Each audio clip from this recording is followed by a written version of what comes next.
think I'm an alien.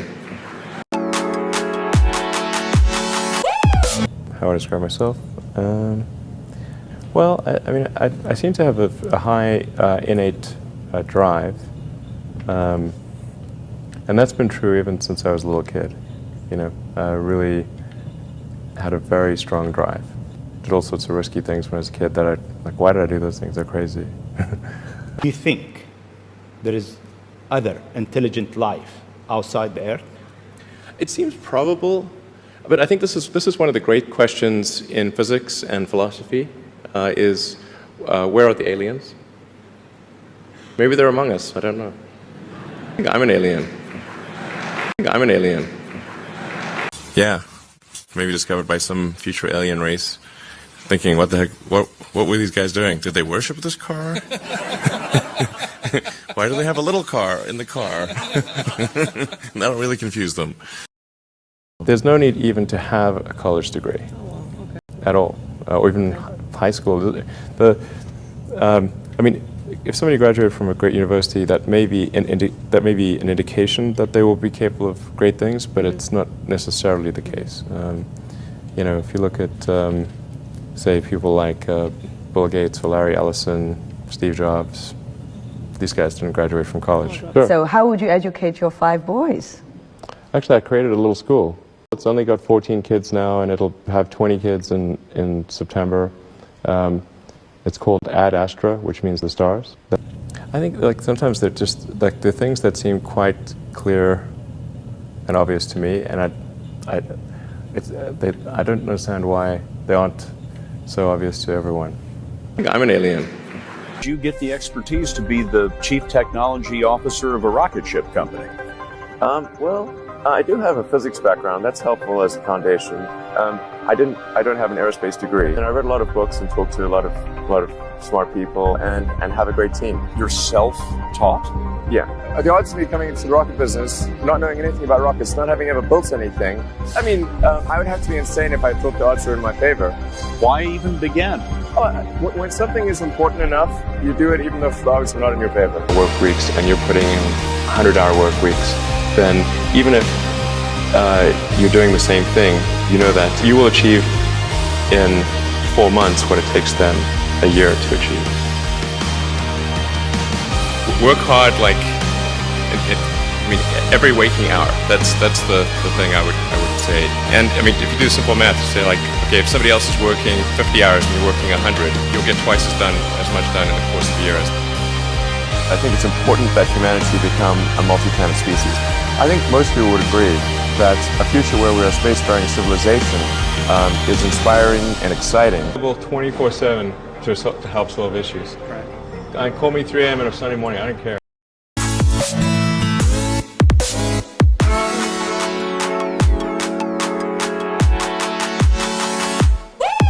What are your thoughts on the innovations in education today? Thank you.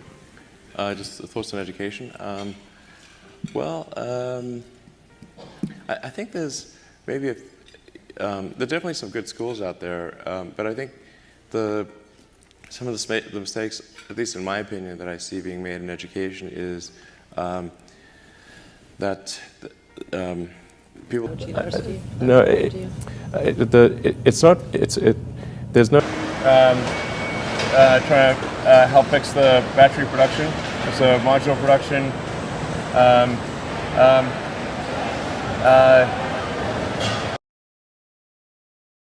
Your personal fortune have you poured into this?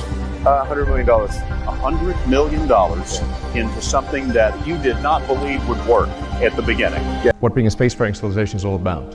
And I can't think of anything more exciting than going out there and being among the stars. This is very important. Next key element is propulsive landing.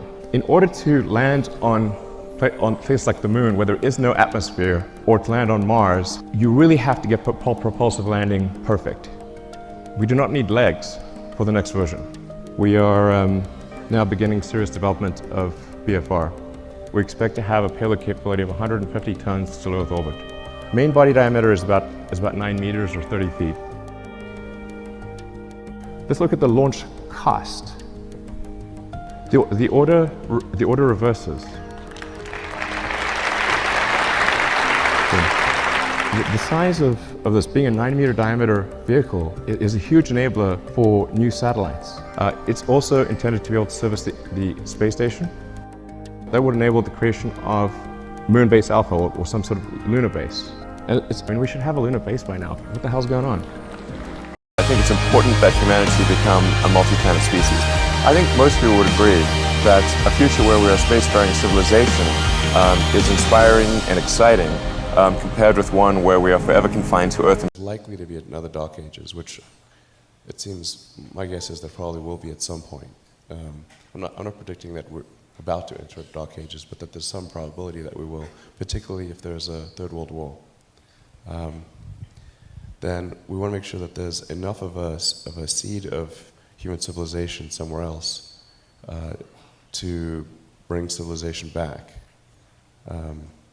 and perhaps shorten the length of the Dark Ages.